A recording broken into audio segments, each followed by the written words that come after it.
Nitinji, Radhe Radhe, Radhe Radhe everyone. So we can start our daily wisdom session. Sure. Thank you, Amrita Maniji. Thank you, Padmini and Gayatri for a wonderful session. Yes, we do have Give and Get campaign launch this Saturday. So if you could not only put it as going, but also share it with your friends because it's going to be hybrid, that will be great because we'll have Swamiji in person. That's a great opportunity to catch up with him as well and get more specifics, details about the campaign that we are going to launch. So welcome everyone to Daily Wisdom of Bhagavad Gita class. Today we are discussing the topic of Maya, and today we'll try to wrap it up, conclude it by looking at some more aspects of Maya, more around how to deal with it. Right? It's like we are stuck with it for whatever reason. Now, how do we deal with it? Right? We'll talk about the key remedy, the main dose, so to say, and then we will talk about the supplemental dose that is needed in order to tackle Maya effectively and efficiently. Right? So we have to deal with it, but if we deal with it with a proper mindset, then it is not detrimental to our growth, but we could actually utilize it to propel our growth in spirituality. And that's what we are going to talk about today. So welcome again, all of you. We will get started by invoking the blessings of God and Guru like we always do with our opening prayers. So I'm going to share my screen and we will get started. I'm going to share my screen.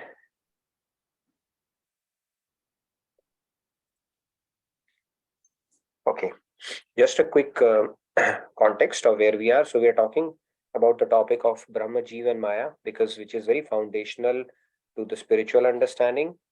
Technically, we are on chapter 4 and we will be resuming from where we left off chapter 4, 4.32, starting next year.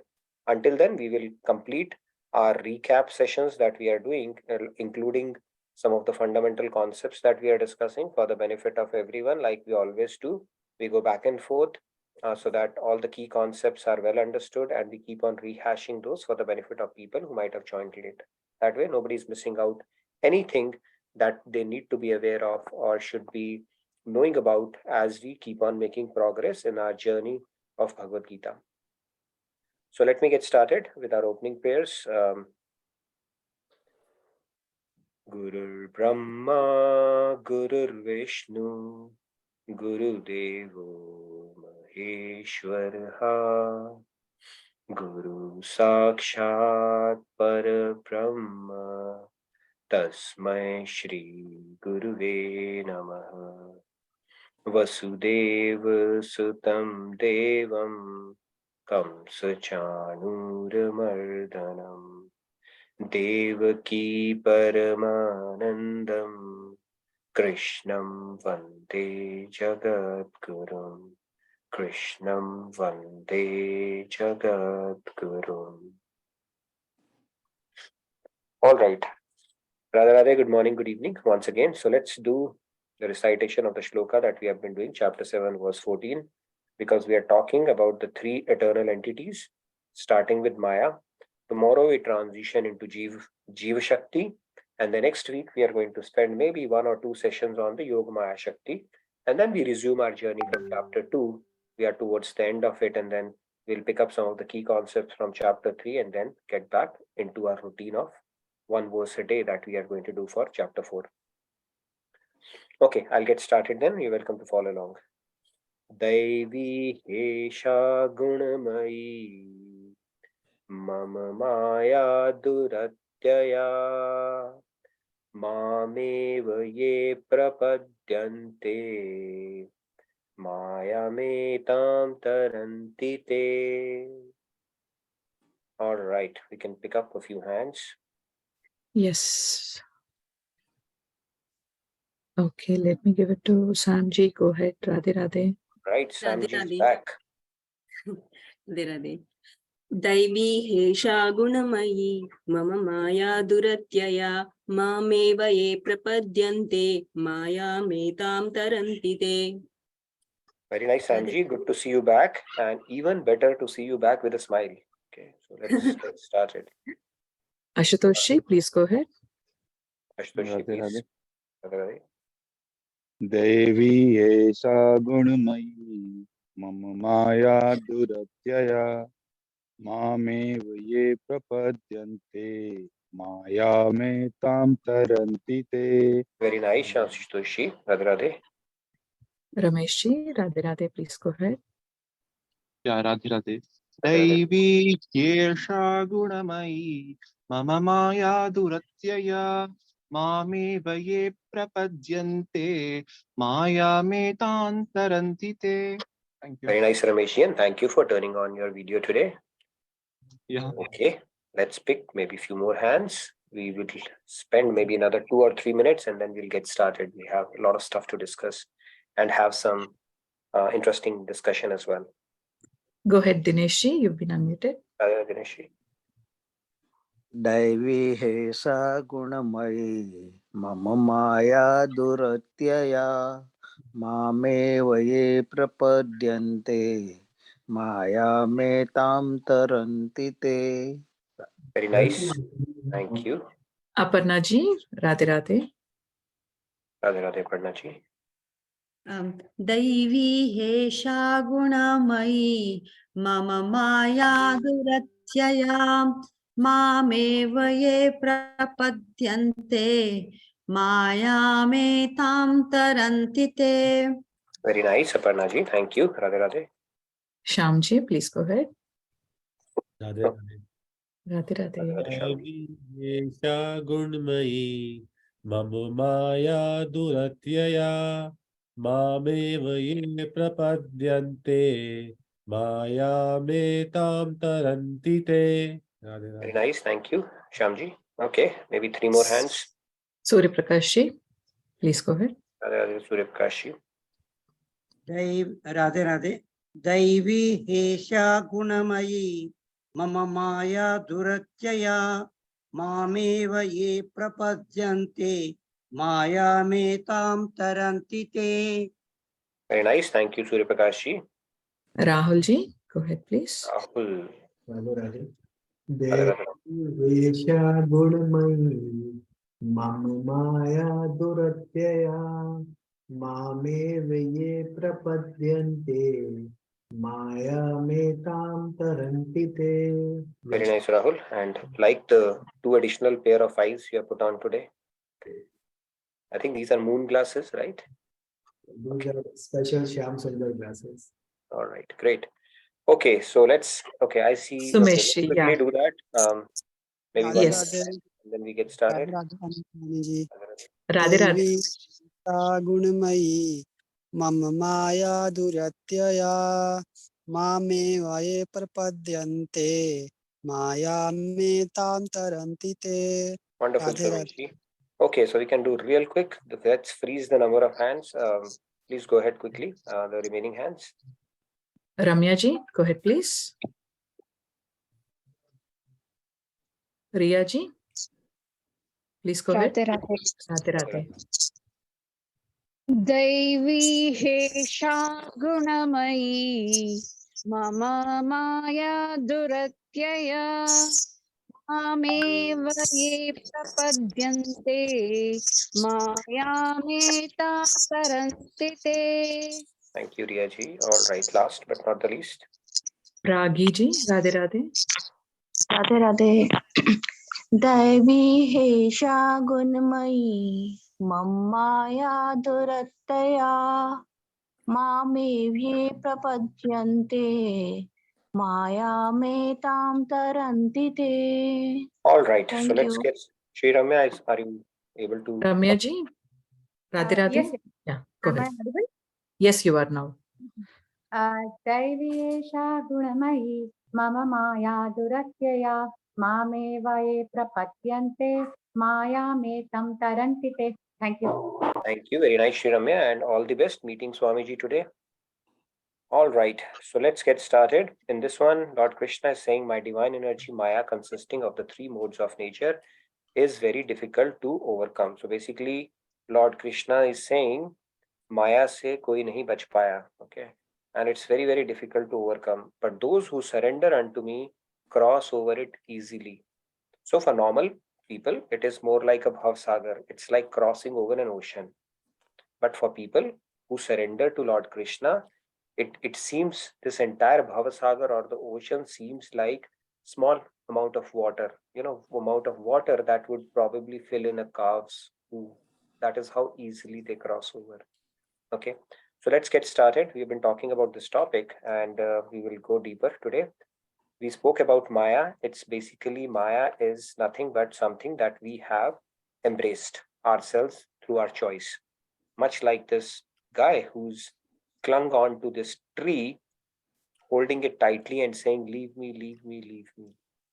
Or like this monkey who's uh, uh, who's not willing to let go of the banana, and just because he's holding on to the banana, he's not able to, he's entrapped. And it is a similar story that our story as well, where we are not able to let go of Maya. We are so addicted to life and material energy that we are not completely, we are convinced, kind of convinced, but not entirely as yet. And that is why we are not able to let go of it and surrender completely to God. So we spoke about this concept. Furthermore, we also spoke about this Maya is actually the servant of God and it is doing its job to perfection. How is it doing its job to perfection? By filing us and telling us, beautifying us so that we become ready or eligible for its master.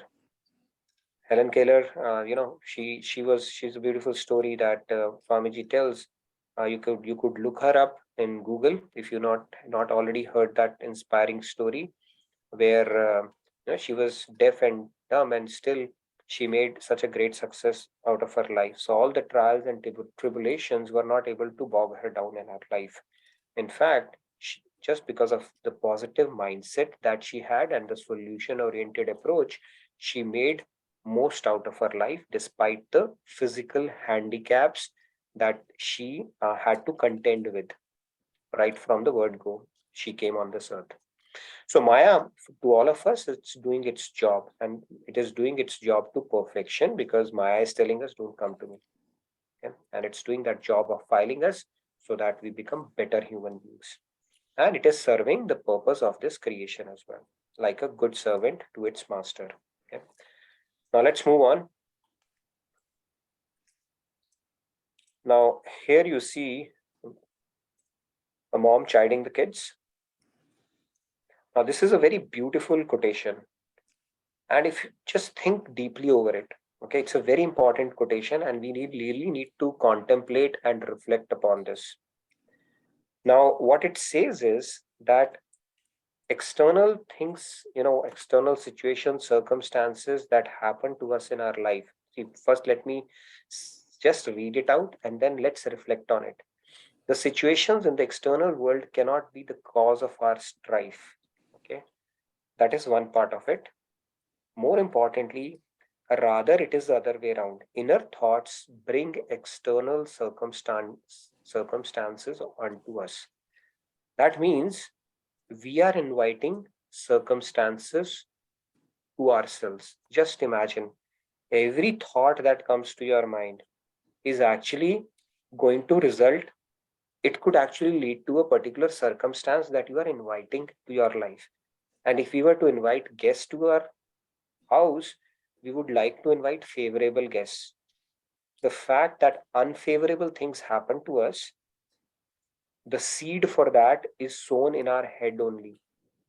That means that thought, and do we have any control over that thought? It is a bundle of energy. I don't know, 60,000 or how many thoughts we generate over a day. So just think over it. That thought or your own mind is the breeding ground for the circumstances you end up attracting in your life, this life and across lifetimes as well. So that means the only option you have is to improve the quality of your mind. Okay. So if you have to deal with Maya, so if you look at this mom here, right? Mom is basically Mar of Maya. Nobody can escape that. Okay, it will continue doing that. And if you have to deal with that beating, the least we can do is do it in a manner so that the impact is minimized or it is productive for us. Let's think of it like an analogy of a person in a jail. Now, if in the jail you are able to play along nicely, gracefully, then the jailer will be moderate with you. Right? A lot of people, they become good jailmates. People look up to them. Now, what will happen in that case is you still have to go through that aspect of it. But the good thing about it is that the jailer, that term, you will be able to deal with it very, very gracefully. And also the impact of that imprisonment, or the, what you are supposed to subject to, would be handled much more effectively. It may get neutralized as well. So it's very important when we are stuck in Maya to have a good mindset. Now, today we are going to talk about a few things. It's like, if we have to improve the quality of our mind or to deal with Maya, like Lord Krishna is saying, if you surrender unto me, that is the only way out. So the main dose is to reach up to the stage of direct surrender. And the dose that is needed for us to reach to that point is devotion. Right? That becomes your main dose. Like, for example, when we have an infection, the main dose is antibiotics. But in addition to antibiotics, we are given certain supplements, which kind of a support that part, or you have to follow a certain diet or a routine as well. So supplements are equally important, and that is what we are going to talk about, because in addition to devotion, there's a certain kind of a mindset or the state of mind you need to strive for in parallel that will help aid this journey. Okay, and that is what we are going to talk about a little bit today. Now let's talk about a scenario. Here's a gentleman. He has a appraisal discussion with his boss today. Okay, so he puts an alarm. I don't know what alarm he put. Maybe 6 o'clock. The clock says 7 o'clock, but he put an alarm. 9 o'clock he's supposed to meet his boss. So he put an alarm that day. Okay. Now he puts an alarm. The alarm did not take off. For some reason, something happened. It did not buzz. And by the time he got up, it was already around 7:30, 7:45. Then he had to go for daily ablutions, and the room was locked. Okay, somebody else had taken it. Okay, so another time wasted happened. Right, his wife had already taken that because she wasn't aware. Then furthermore, what happens is, when he goes to his car, his kid had emptied the tank. Okay, because he had something, without telling him, he had emptied that tank that day. Now after that, somehow he gets the fuel. He's stuck in a traffic jam. He's stuck in a traffic jam that day. Now, as it happened, he was supposed to meet his boss. He was, instead of 9, it was 10:30 by the time he reached there. And he got a nice earful from his boss. Okay, he was supposed to have an appraisal discussion. Maybe it was a pink slip discussion. I don't know what happened. He got an earful from his boss. And then he became sad, despondent. It's like a perfect storm. It can happen. It happens to us a lot of times as well. Now, if you were to analyze this whole situation, who should we blame? Is it the battery in the clock? Should it be the wife who took that room that he was supposed to use to get ready? Was it his son who had emptied the fuel tank? Was it the traffic? Or was it the boss problem? He should have been more considerate.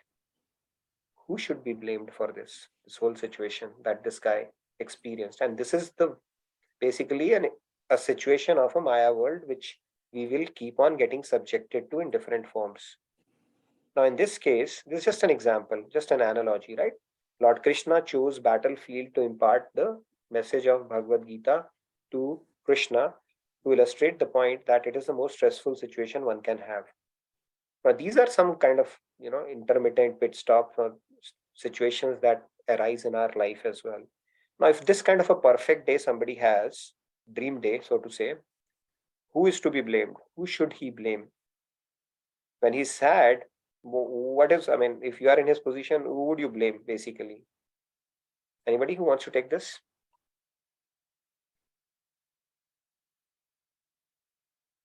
Please, let's have a quick discussion before we proceed further. Go ahead, Sandhya ji. Yes, Sandhya. Yeah. I mean, this is the same, this person only, and this is your another polite attempt of kind of making us realize what we are doing in this No, but this world. is a very normal situation, right? I mean, we do get it, maybe not to such an extreme extent, but kind of, So who is to be blamed here? If you were to say somebody, put a finger on somebody here, Ramya ji? it's the easiest thing would be to put it on wife, right? So No, what's your- I think it is himself. He should have checked the previous night before sleeping if the fuel is full or if the alarm battery is fine. Like the responsibility is on him. He should have kept things ready the previous night when he knows that the next day is important. And if you would have slept much earlier, then you don't need alarm also when the sleep is you. So it's possible that he would have slept quite late the previous day. So the responsibility is upon him only. Yeah, despite his best intentions, he could have still got stuck in traffic jam. Right? That could have happened. Things happen, life happens, things are beyond our control can happen. And despite his best intentions, his boss might have still shouted back at him. That is also possible. What I'm saying is, who's responsible for the bad mood that he had afterwards, right? He was upset and despondent and then frustrated.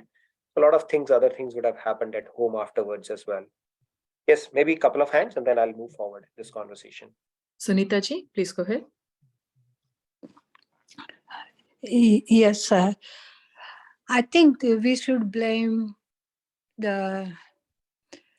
himself because he's supposed to be responsible for his own deed, and whatever you do, it's everything is in your hands. So anything goes wrong doesn't mean that somebody else did it, but it's your responsibility to make sure that you are not going,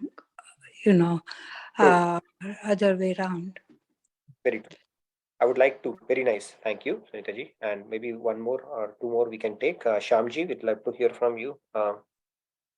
It's another polite attempt at something more interesting. So I'll go and explain this one now.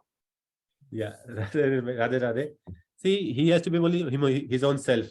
And had he been attending our sessions on this portal, he would know the story of Janam Jay, Honi Hokar Rehti Hai. So it is had to happen. Maybe it was a better cause. He would have saved himself from the traffic snarls or the accidents or the September 11, whatever. So it had to happen. Radhe Radhe. Radhe Radhe. Very nice. You remember the story of Janmejay, which is pretty impressive, yeah, and it has a Honi concept. True. Yes, maybe the last one, and then I'll proceed further. So the key concept. Yes, Rahul, you wanted to add something? Go ahead, Rahul. It's only because of your gogs I'm giving you a privilege, okay? And then remaining hands will take because we'll have another question I'm going to pose in the next one. Yeah, go ahead. I think his mind is only to be blamed because whatever has happened, probably it was beyond his control, but at least he can try to have those positive thoughts just to make sure that he doesn't get into depression and all that after such a bad day.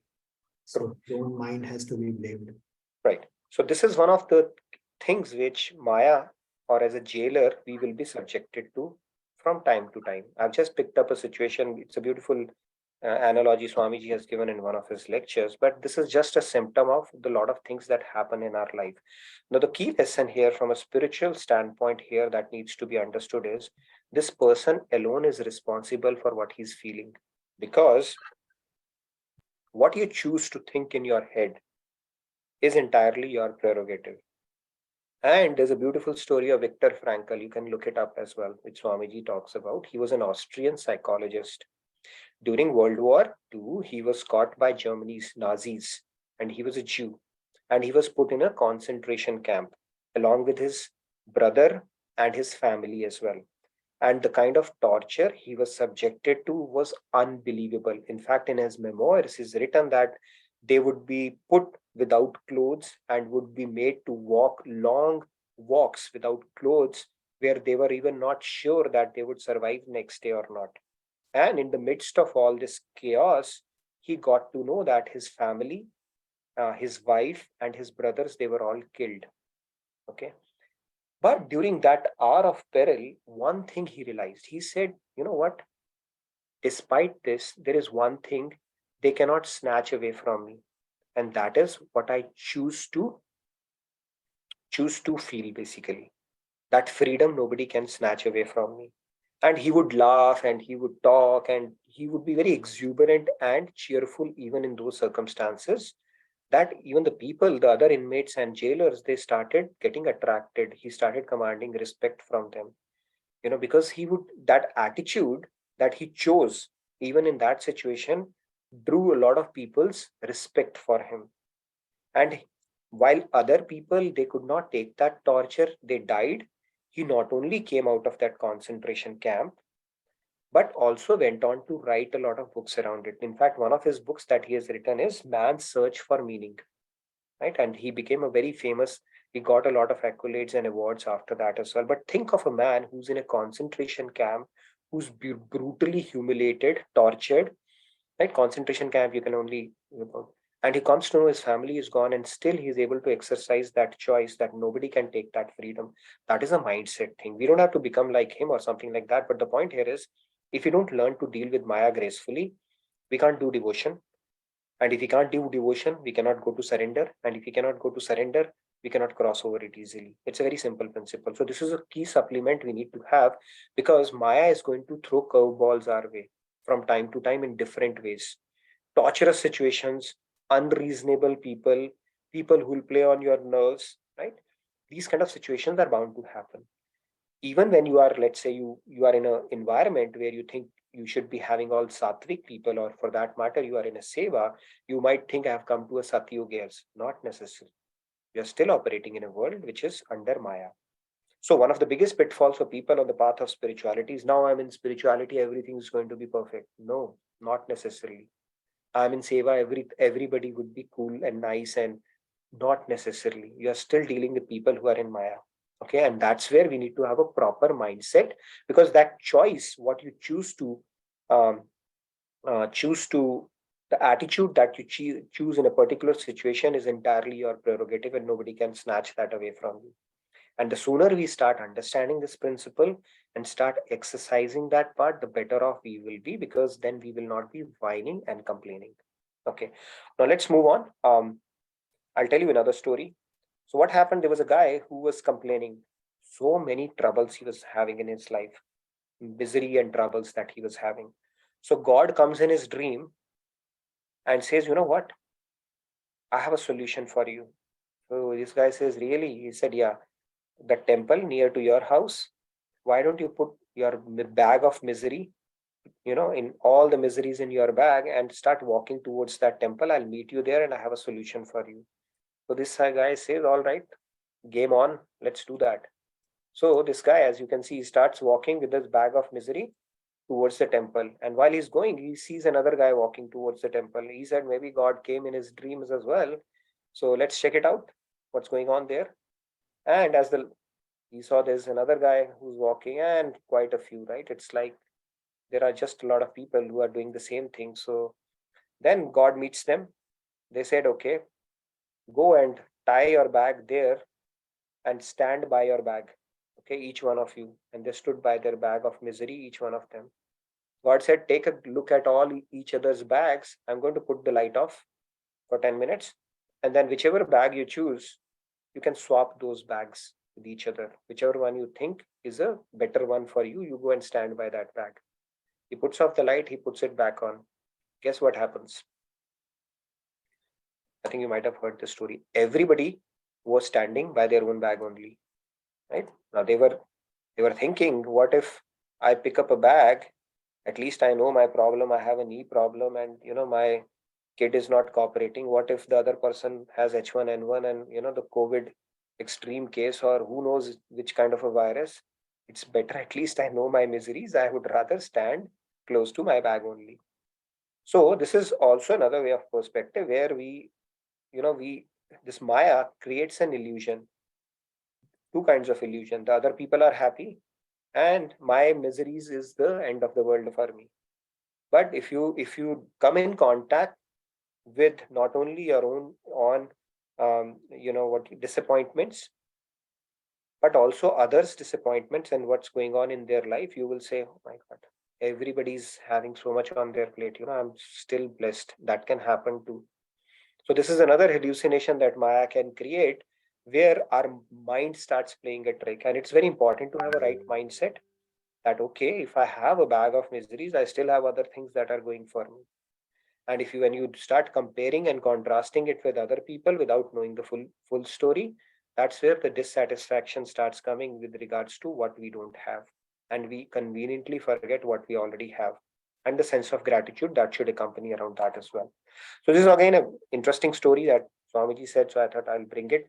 And then, oops, I'm going to talk about that. So this one, I hope we understand that there's another aspect of it, whom to blame aspect of it is, Swamiji very beautifully explains.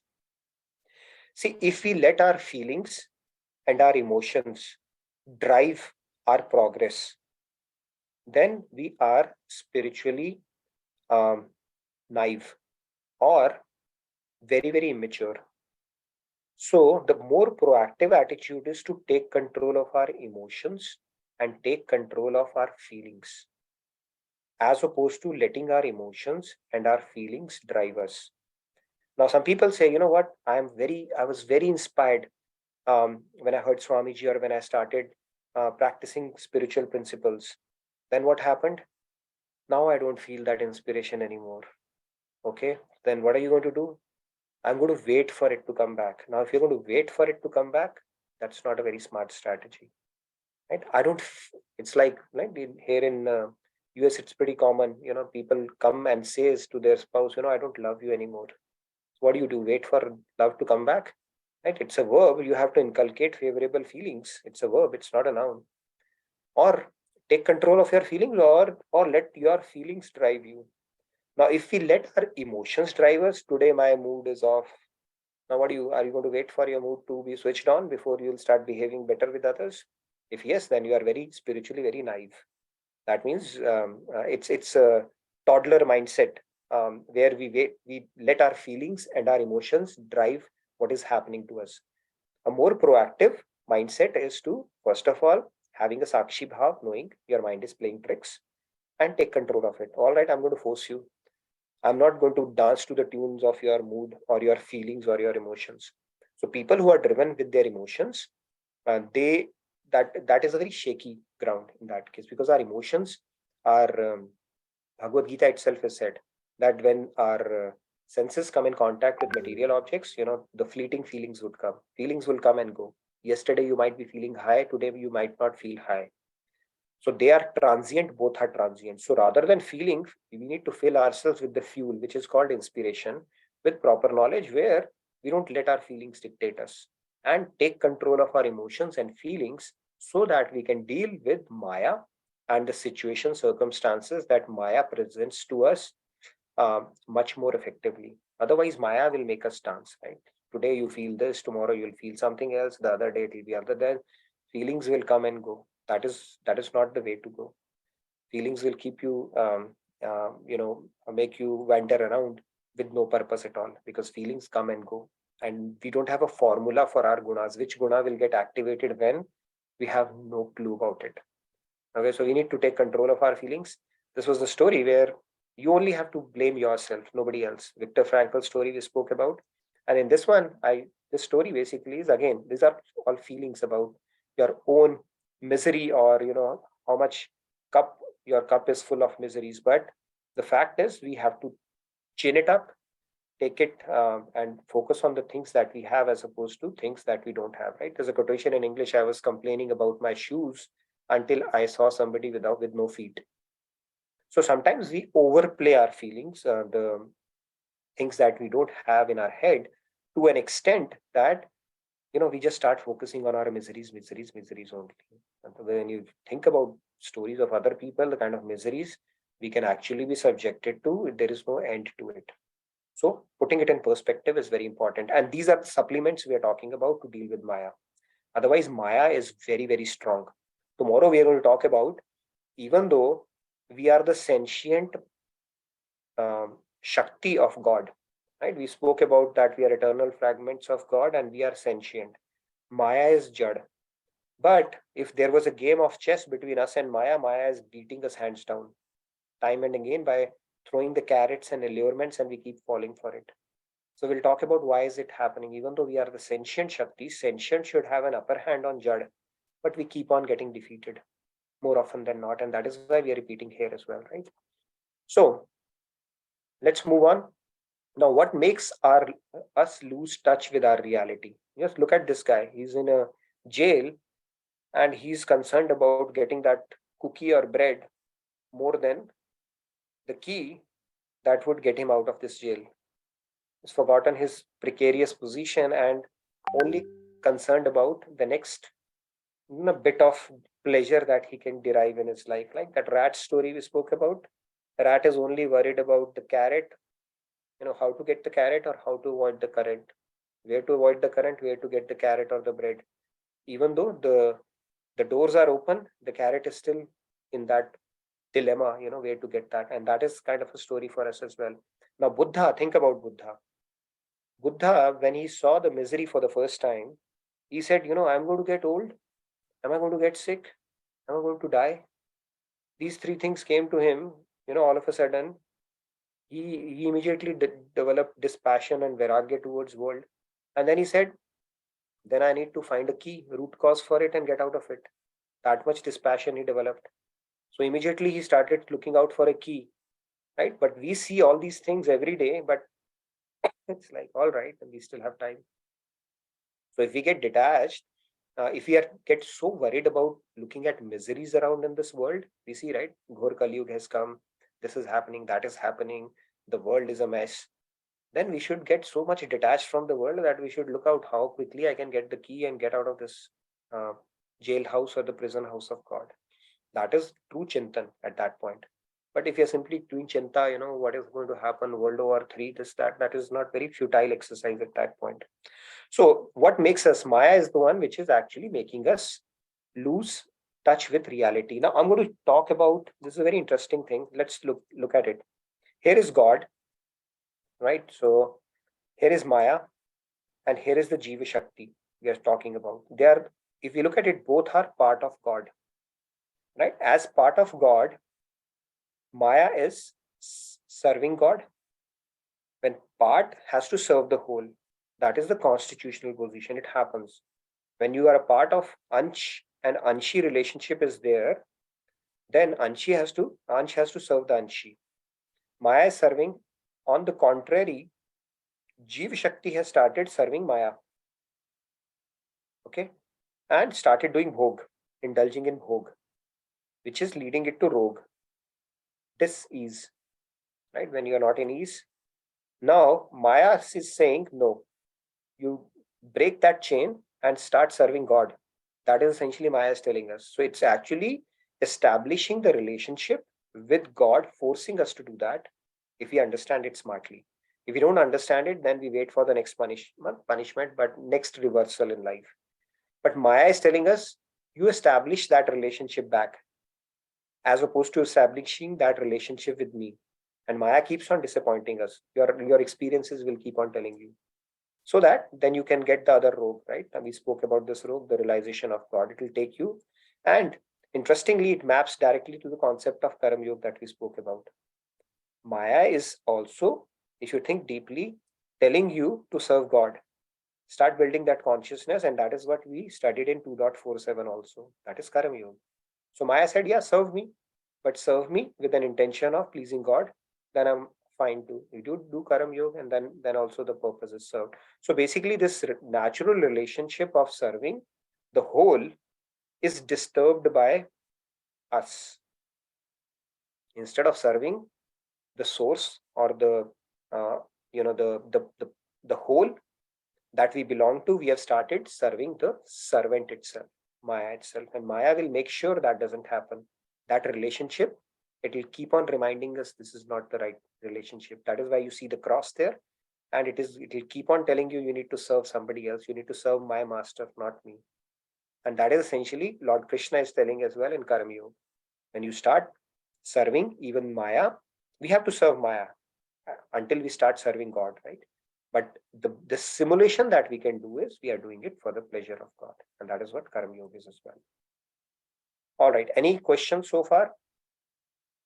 Now, how can we serve? See, we do tamasic service or tamasic indulgence, right? Intoxication and stuff like that, or a rajasic where we are enjoying and partying, right?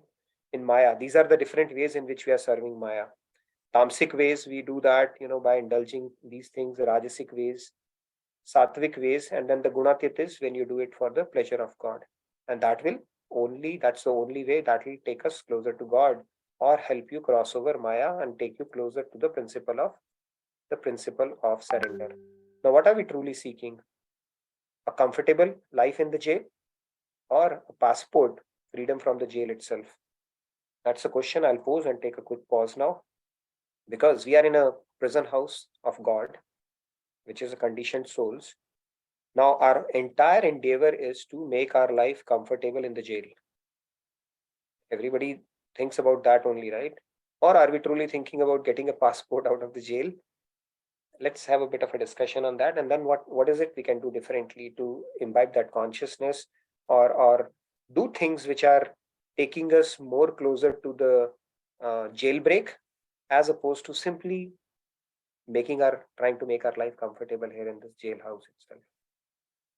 Because this is Maya's jailhouse, and Jeeva Shakti is entrapped since time immemorial, and the purpose is to get out of it so that we become Swarup Shakti Yukt, Yoga Maya Yukt. That is the concept we are going to talk about when we get to the Yoga Maya. We are just talking the first entity Maya right now. And tomorrow we will pick up Jeeva Shakti and then the Yoga Maya Shakti. But let's have a bit of a discussion on this concept and then get it going. Yes, Nilesh? couple of hands. I already see that. Go ahead, Radhe Radhe Nilesh. Radhe Radhe. Radhe Radhe Nilesh. So Nitinji, you are right. I mean, so again, from last day or two, I think this is such a comfortable life in jail. Why even think to go get a freedom passport, right? But then I want to hear from the other participants as well, like what will make us believe that this jail is not fit for us? Otherwise, I'm thinking this is a great jail. Why even think to exit? So yeah, I'm thinking it's a great jail. Okay. I mean, that's where I am. Maybe let's take a quick poll then. Raise of hand who would say that it's a great jail. Why to even bother about it? I think do you have company here? Okay, a couple of people have raised hand, but that is to answer the question, I believe. Shamji, you believe it's a comfortable jail? We should continue striving for that. I mean, see, that is where we need to be convinced. Actually, all of us, to varying degrees, think that only. That is where we're not getting out of it. But if you think about it, in this jailhouse, I'll tell you a few things. Adidevik, Adivamik, Adhyatmik. Nobody is immune to any of these. Birth, death, old age, disease. Nobody can escape that. Okay. A virus can come in, an accident can come in.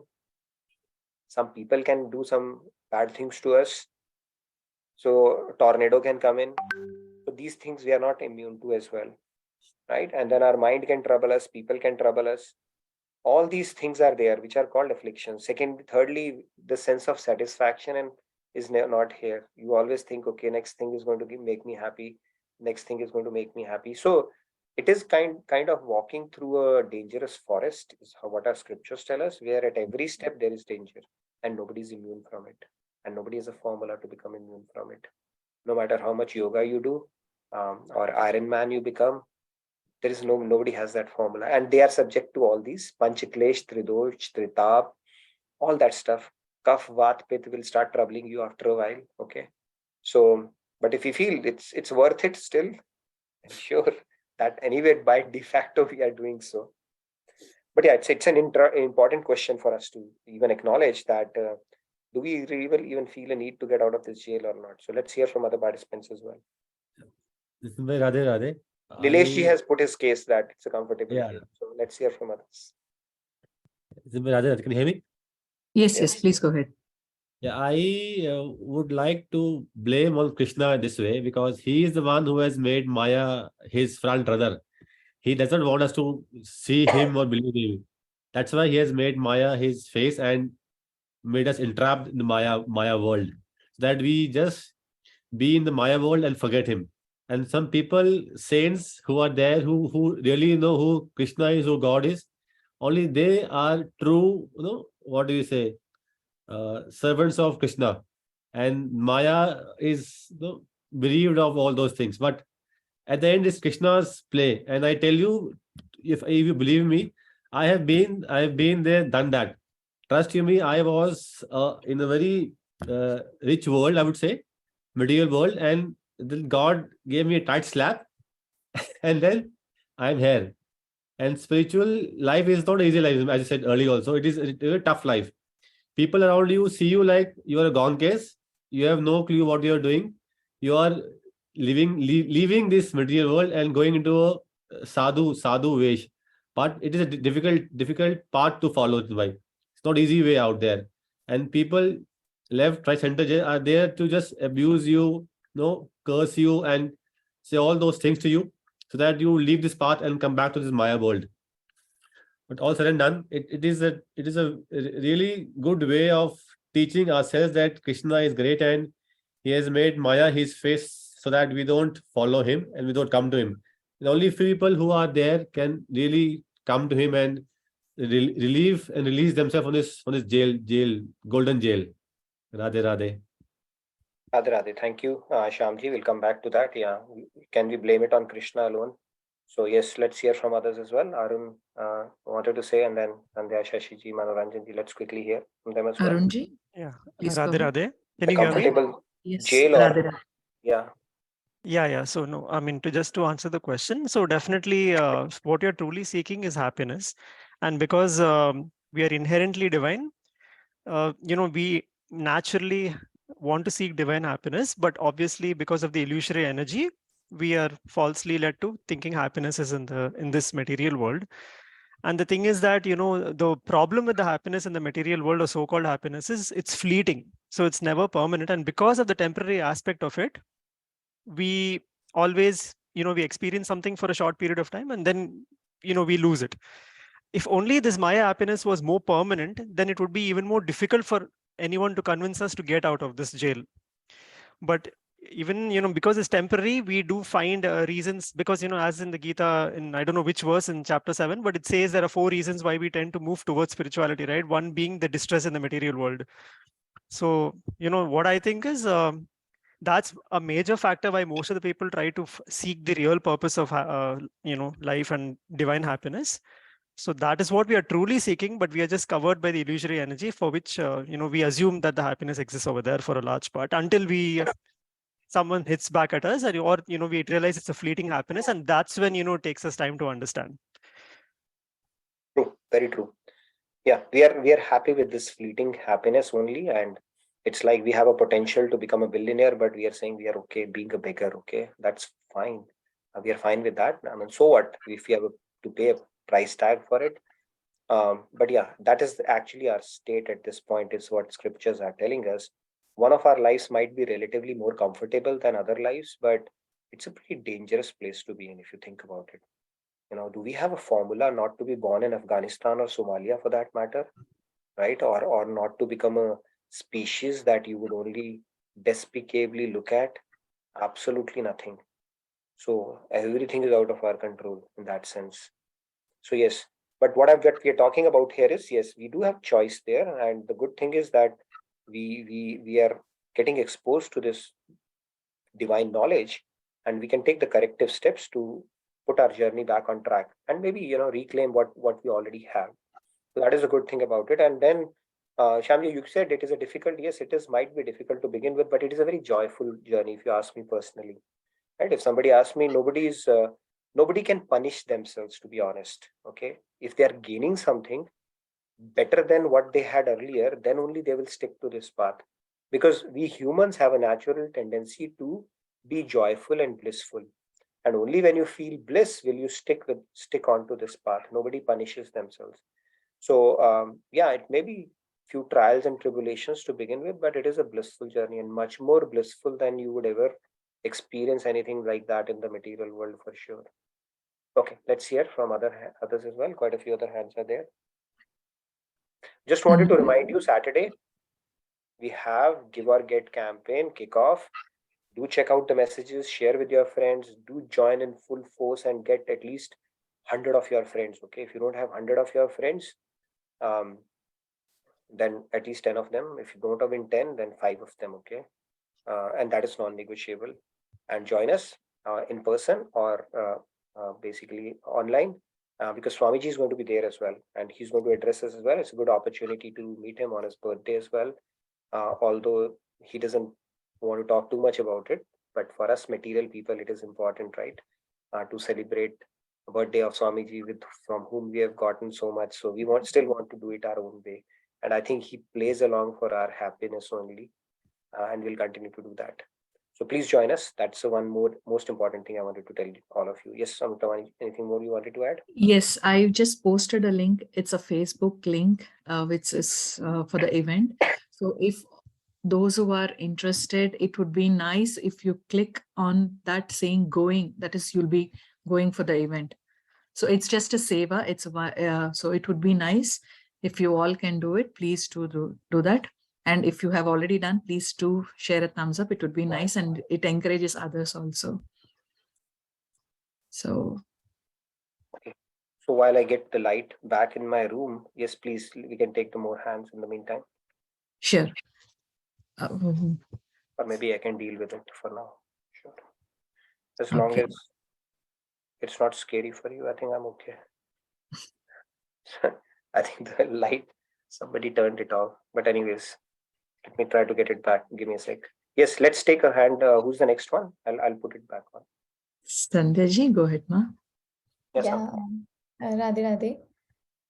So actually, two things. One, that I think there is neither happiness nor misery in the world, because both of them are just our mind game. So the problem is that the whack of Maya is necessary for this person to realize that there is a key. But what is more important to come out of jail, as far as my understanding is concerned, is to realize that we are part of God and we have infinite potential. So actually, this key exists and he has the potential to come out of the jail. We don't actually realize that. We feel that we do not have the ability to do that. So I personally feel that that's where, coming out of the material world or this jail becomes important. Like if we realize that we have infinite potential and we are part of God, then that will automatically start happening. Very true. Yeah. In fact, see, like I think Arun rightly pointed out, Bhagavad Gita, I think in subsequent chapters, going to go about, Lord Krishna says that Chatur Vidha Bhajante Mam, Jigyasu Arto Arti and Gyani. So one is the curiosity, people who develop thirst for a higher message. And they say, okay, you know what, this life, they become philosophers and try to understand that human life is not just about coming, getting a job, paying our EMIs, and then one day moving off, raising kids and moving off. And is that all there is to be, life? And some people, they don't have that question naturally. And then when some material reversal happens, then they take on to this path. That can happen as well, Arto. Some people, they say, no, there's a divine energy and I need this things in my life. I want to feel materially good. And that is why they'll approach. And fourth one is some past sanskars are there where they have been on this path of spirituality. And that is why they are seeking answers to this question. But in all the four cases, eventually it will lead you to the higher truth.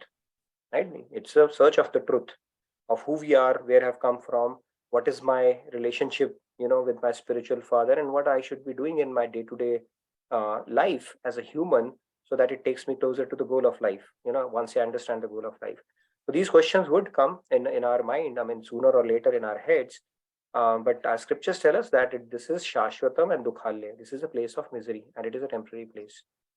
And if we have made peace with this misery, then it's a little tricky situation to be in, because that maintaining that state of mind is not so easy, because we might be okay right now, but nobody is immune to anything in this world, right? And we know what kind of things happen in material world. So yeah.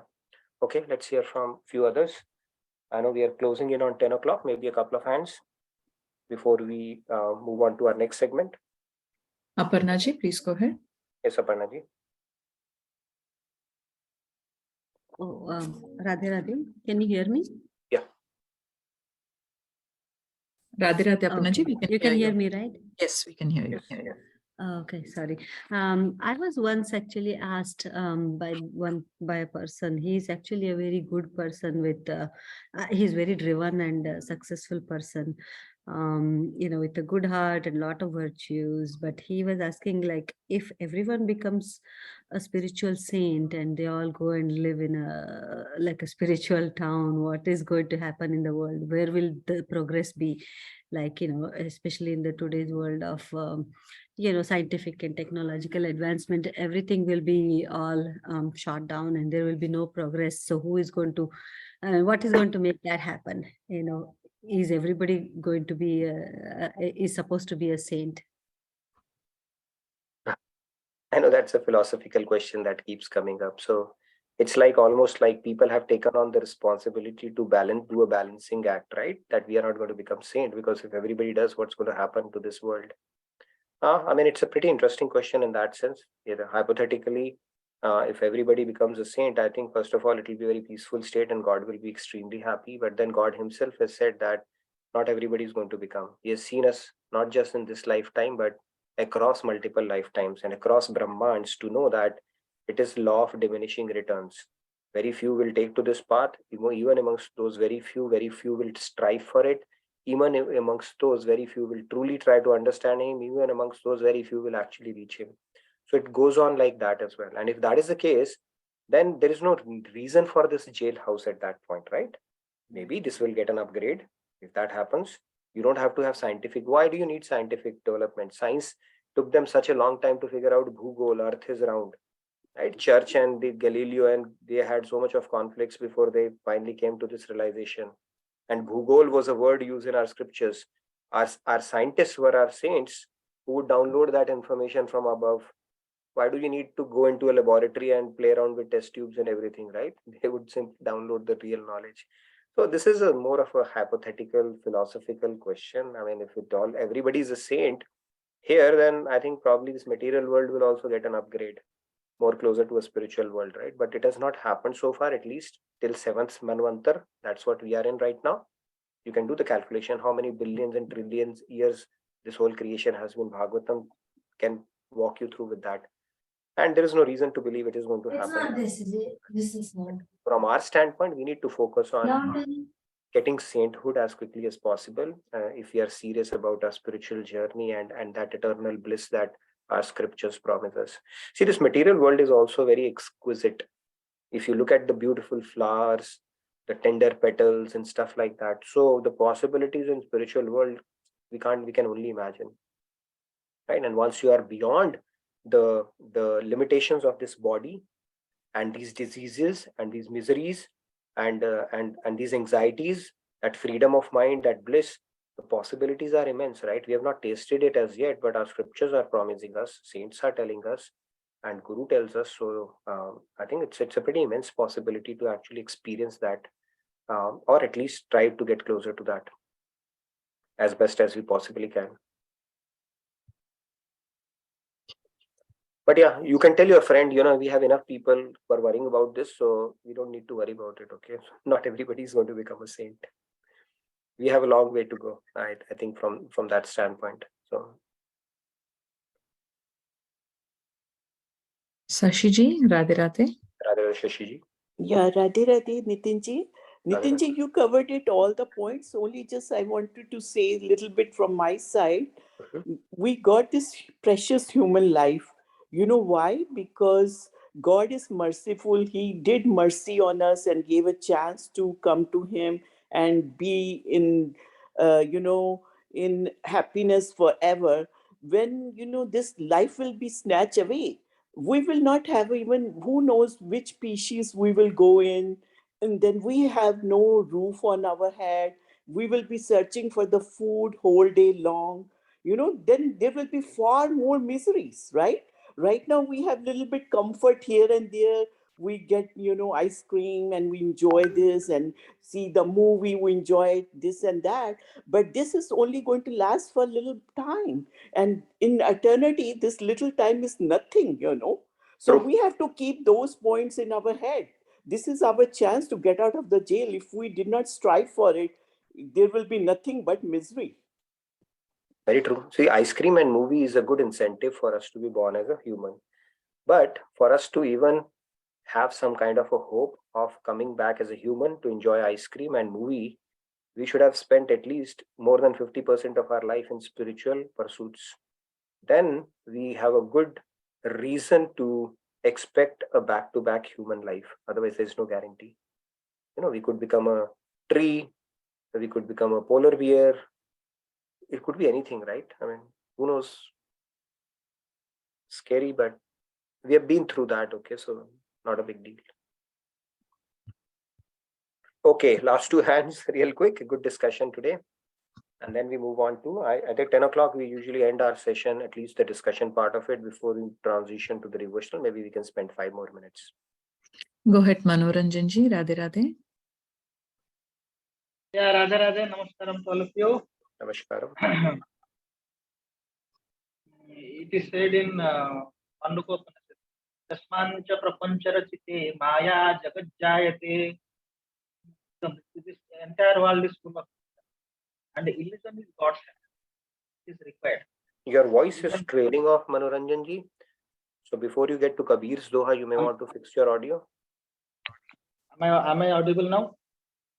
Yes, Yeah, now you're better. make sure that your mic is like little closer when you're talking, because it's not that clear. Even it is mic, but it is good. We need it when somebody's speaking. Mic. Yeah, now am I clear now? Yes, very clear. Go ahead, please. Yeah. So what my intention of saying is that this Maya is a divine energy of the Lord, and but the question is that you should be aware of that. It should be Maya thief, not Maya thief. Your The mic Lord, has now it's better. Yeah, please. We are losing the time. And Kabir says, Aya chaya ek फिर जाने को भागता के पीछे लगे हम भागे सोए कबीरा हम भागे सोए. संत कबीर से आया और छाया एक जैसी होती, इसे कोई ही जान सकता है, सब इसको जान नहीं सकते. ये भागने वाले के पीछे ही भागती है, और जो सम्मुख खड़ा होता है, सामने खड़ा होकर उसका सामना करता है, तो वो खुद ही भागता है. तो अगर आप माया से भागते रहेंगे तो आपके पीछे पड़ जाएगा. Okay, if you keep running, if you keep moving away from Maya, then it will run behind you. So it is better just stand there. Okay, face Maya. It will automatically go away from your life. Thank you. Great. Thank you very much, Manoranjan ji. You always pull out Kabir's Doha from your hat, which is pretty amazing. Thank you very much for that. Okay, real quick. Annapurna ji? Yes. Please go ahead. I see your hand raised. Yeah. Am I audible? Yes, you are audible. Okay. You are unmuted.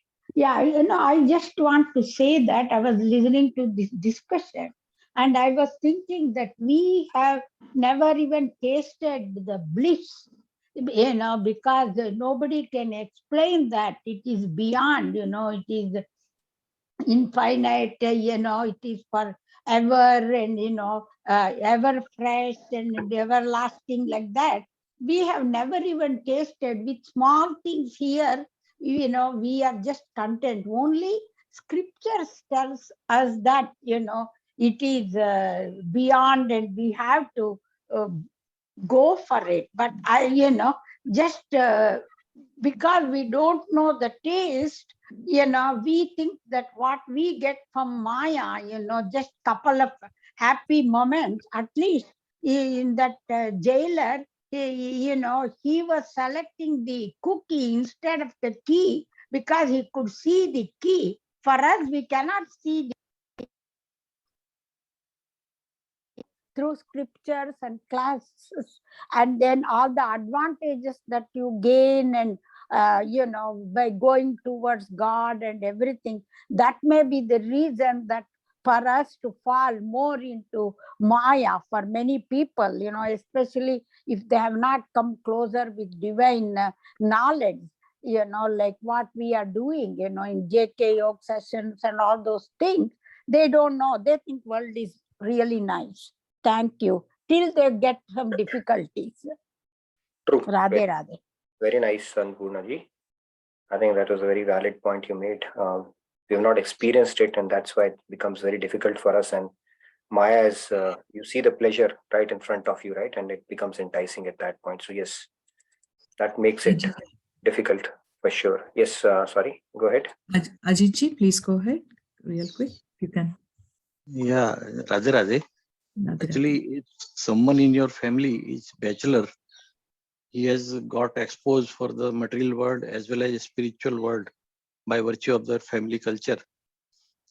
And if he asks you the query, whether should I get married or not, marry means you are in the jail. You are surrounded by the four walls of the house. And in spiritual world, you are moving out from the house. So what will be your advice to your son, if suppose that is the case? See, advice to my son, initially, if you ask me, I thought, he given a choice. I mean, I'm nobody to advise him or to tell him he's a man. He will be a man of his own mind, basically. And that's how I would probably like him to be. It is said when you start advising too much and want your kids the way you want them to be, then the world will have to deal with the same stupidity as you. So I want him to be a better stupid than me, at least. But then, given a choice, I always used to feel, if you were to become somebody, either become a tennis player or a saint. There's no place for mediocrity. And go for something really big in material world. Sports I used to play a lot of tennis. So I said, become like Roger Federer or become like Maharajji, a saint. Nothing in between, or Swamiji. Nothing in between.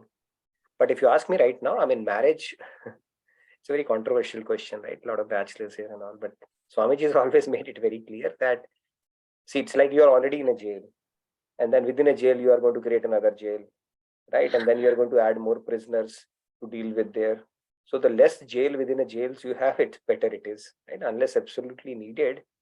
If that awakening happens or you find a mentorship like Swamiji early on in life, it's not really needed for our growth as such, right? I mean, if we have a ledger balance with somebody from our previous life and then they can support us in our spiritual journey, odds of which are very low though, then sure. Otherwise, it's not a necessity. The template life is, people would say, you come and this is needed, you need to do this and this and that. Template life is not needed. I think if you ask me, to my son, my mom would be listening. I mean, it will not be music to her ears as well.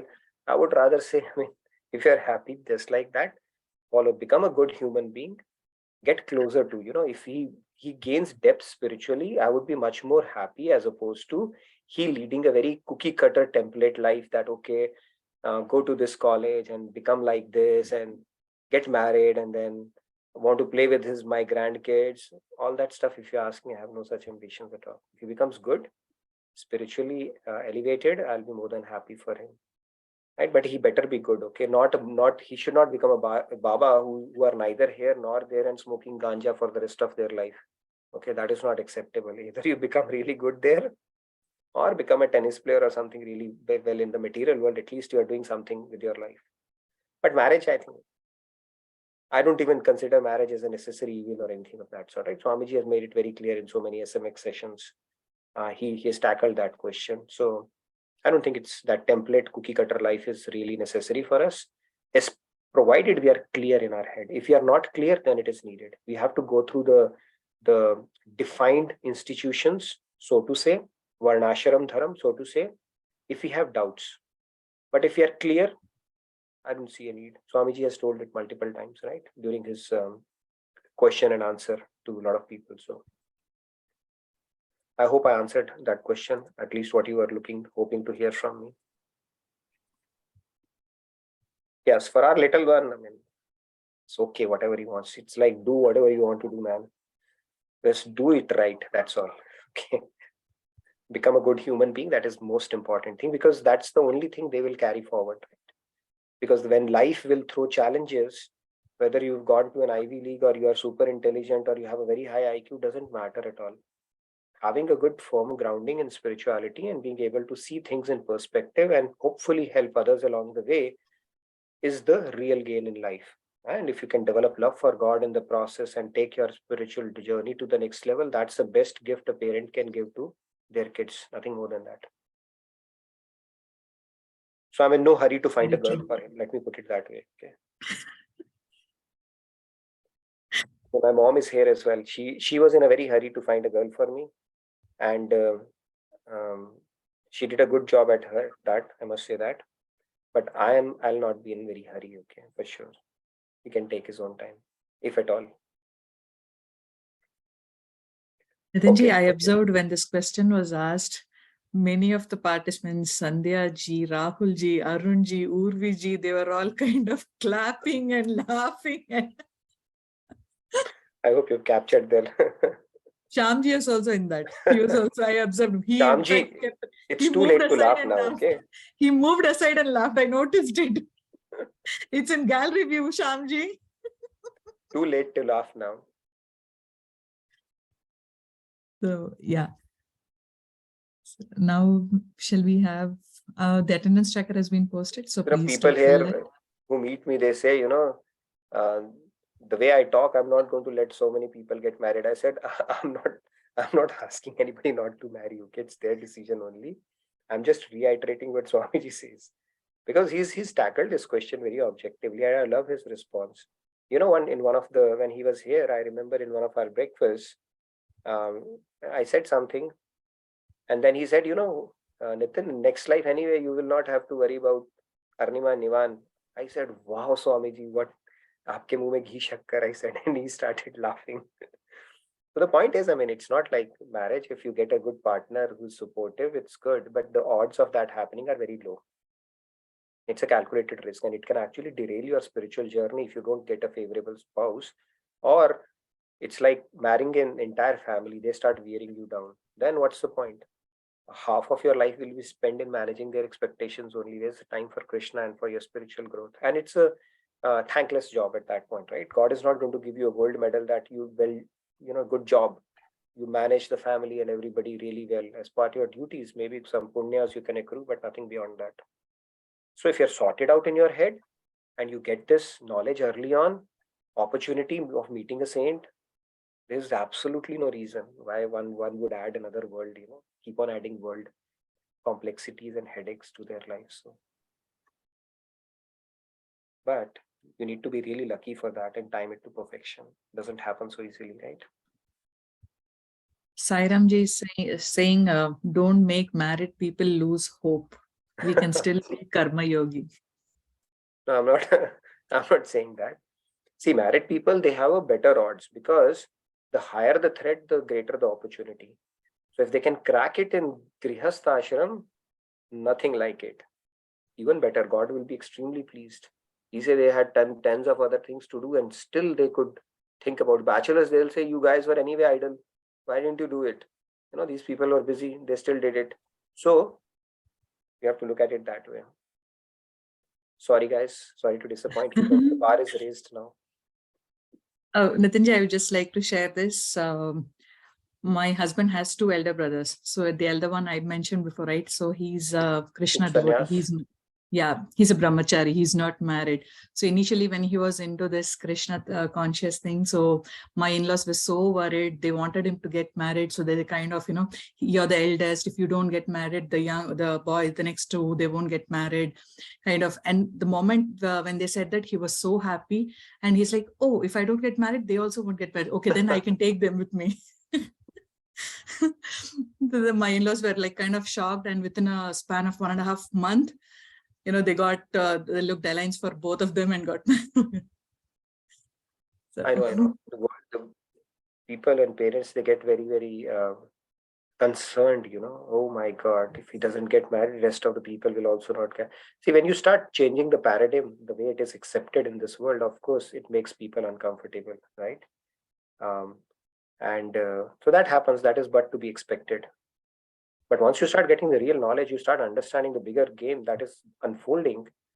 And you said, okay, you take a chill pill, guys. We kind of understand, what needs to be done. So even the same thing, I have seen one of my cousin who is completely into ISKCON and he didn't want to get married, but his parents are like, it's your wish, anybody is fine, whoever, please get married. So then finally he found a girl who is like into, she was also into Krishna conscious and ISKCON.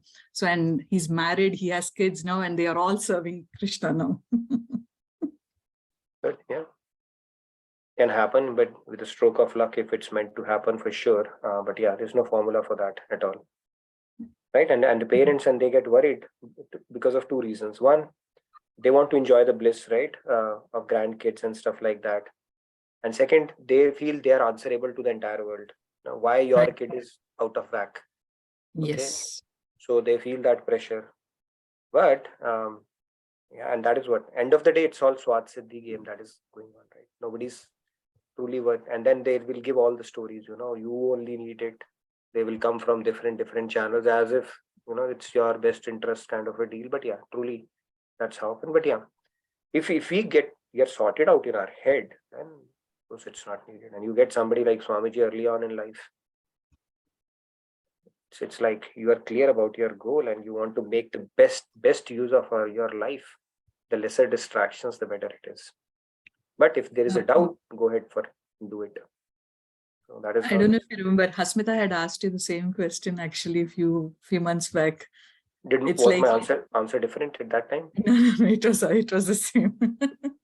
Okay, as long as I'm being consistent, then it's fine. Yeah, you just said the same thing. If you find somebody of the same, who has the same values and who's like, then it will be fine. That's what you said. Swamiji said that and you answered that. A lot of people ask this question to Swamiji. So now he answers it very directly now. And I always look at his answers and then derive, okay, this is what he means, and simply reiterate what he says. For me, it becomes something set in stone, the answers that he gives, because it's so clear the way he goes about it. So, okay, are we done then? Shashiji wants to do the devotional segment today. Shashiji, which bhajan are you singing today? Nitinji, I just wanted to answer that question that was asked by Annapurna ji about the bliss. So we do get the taste of that bliss in our deepest sleep.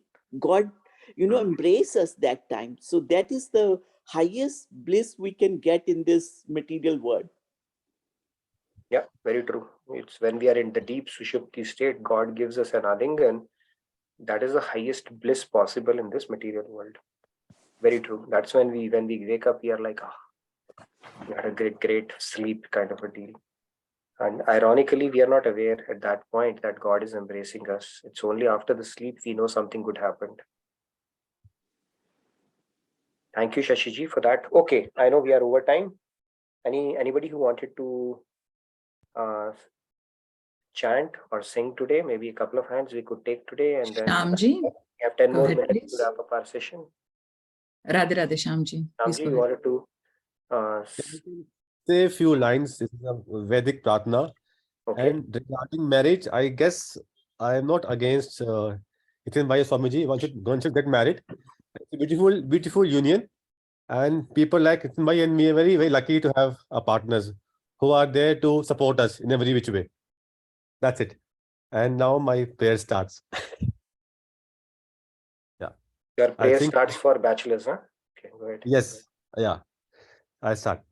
तुम मेरे जीवन के धन हो और प्राणाधार हो, तुम मेरे जीवन के धन हो और प्राणाधार हो, एक तुम दाता दयालु सबके पालनहार हो, एक तुम दाता दयालु सबके पालनहार हो, जागते सोते हुए मैं तुमको भूलूं नहीं, भेष दो राजा का मुझको या भिखारी मैं रहूं, ए मैं तुम मेरे जीवन के धन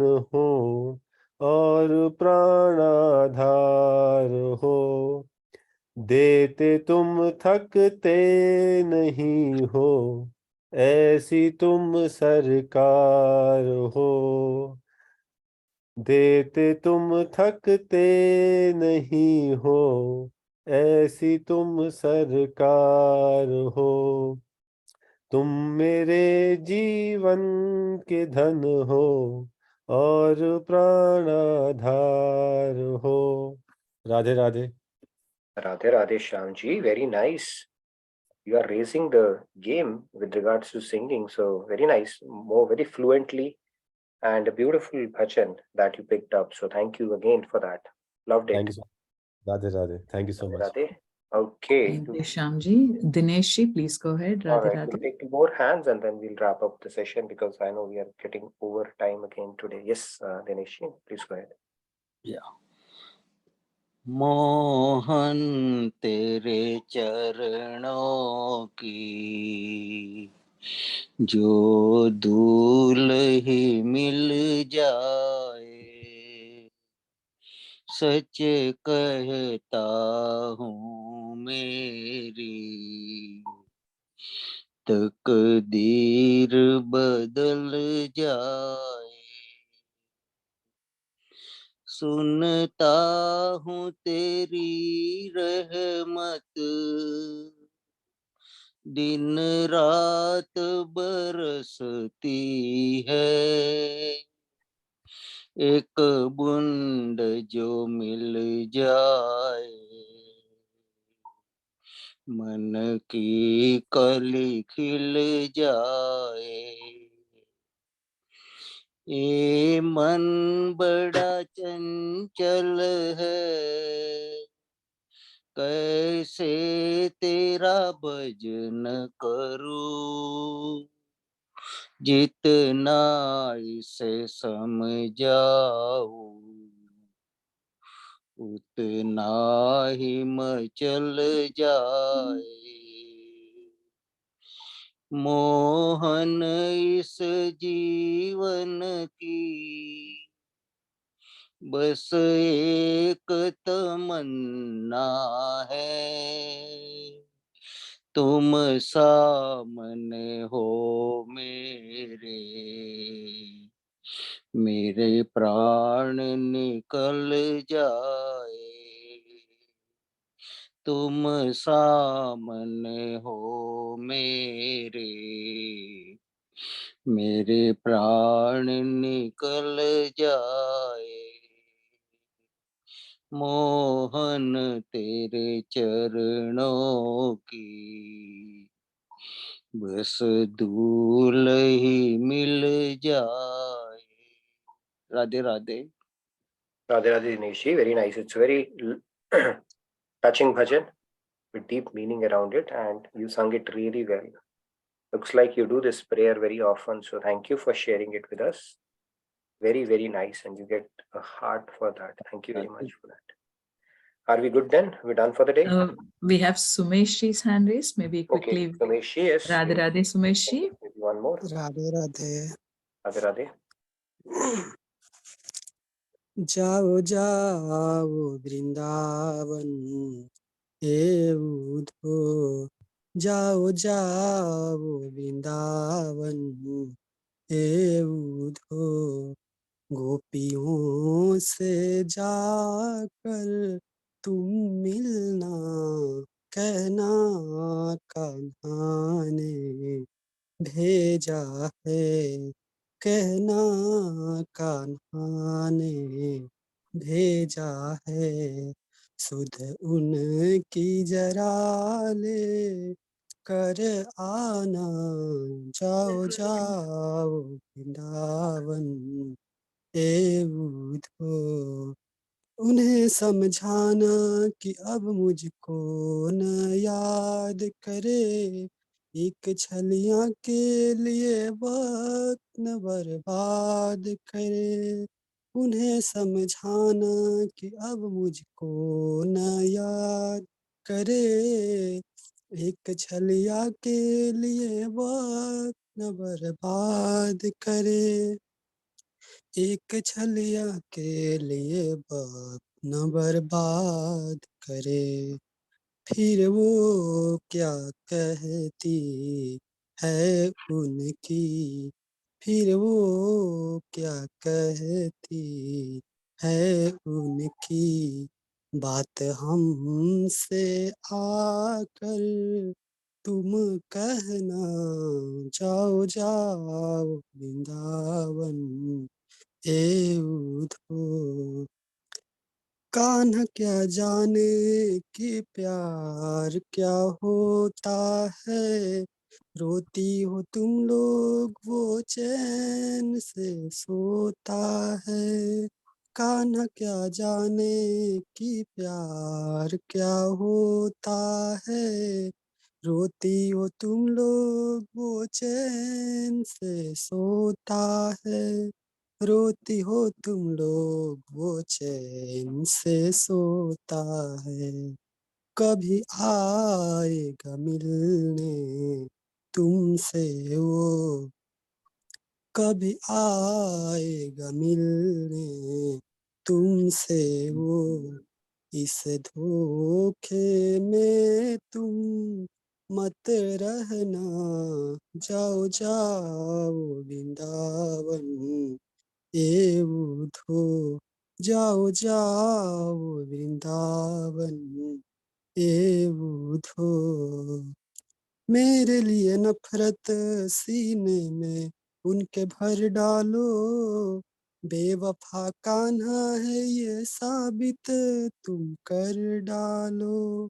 मेरे लिए नफरत सीने में उनके भर डालो, बेवफा कान्हा है ये साबित तुम कर डालो, बेवफा कान्हा है ये साबित तुम कर डालो। परदेसी के प्रीत में पागल हो, परदेसी के प्रीत में पागल हो, क्यों देखती हो ऐसा सपना, जाओ जाओ वृंदावन हे उधो, जाओ जाओ वृंदावन हे Udho. Radhe Radhe, thank you.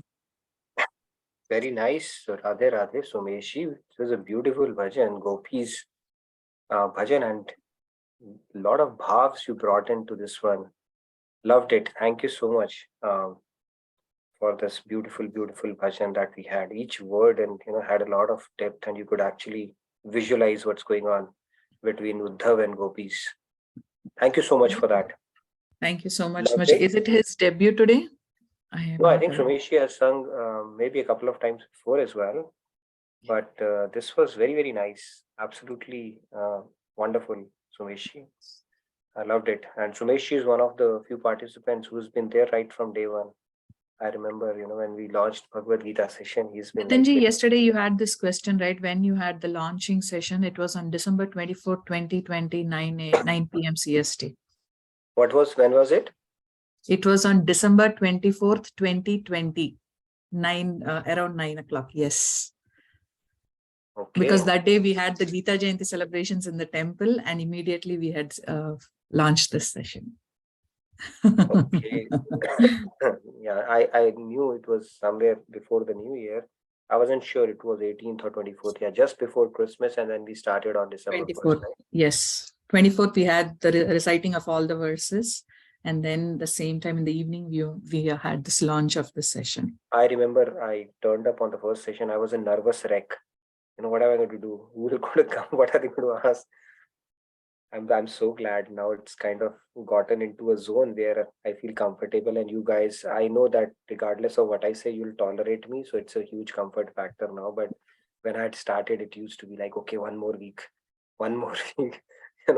I used to prepare week by week and said, okay, I've survived.